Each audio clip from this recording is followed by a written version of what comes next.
If you want to enhance the security of your AnyDesk account, what you can actually do is enable out two-factor authentication in your account as well. So here I am in my web dashboard of AnyDesk, and if I want to enable two-factor authentication, I can go around over here onto my profile name, and then I can click on my profile.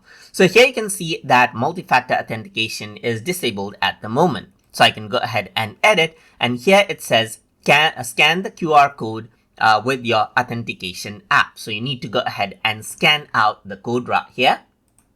And after you scan your code right here in your authentication app, you can go ahead and add in a device name. Let's say, for example, I'm going to go around and say my device right here, just like this. And I'm simply going to go ahead and add in the code that I see on my authenticated device right here, which refreshes time and again. So if I were to go ahead and enable two-factor authentication now, this is what I have. So let's just go ahead right here and log out, let's say, for instance, right here, just like this. And if I were to go ahead and, let's say, for example, sign in, so you can see that the email is required right here, and I got my password. So if I were to actually go ahead and sign in, then it says one-time code. So you need to enter your authentication code that you see then. So in my case, I'm simply going to go ahead and type in mine right here, just like this, and sign in. And then only I will have access to my account, which adds in a layer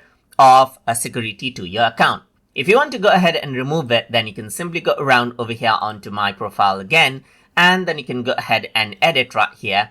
And then you can simply go ahead and delete out the device right here, just like this as well, and disable out the multi-factor authentication altogether as well. So that is how you can go ahead and enable out two-factor authentication for your account in AnyDesk.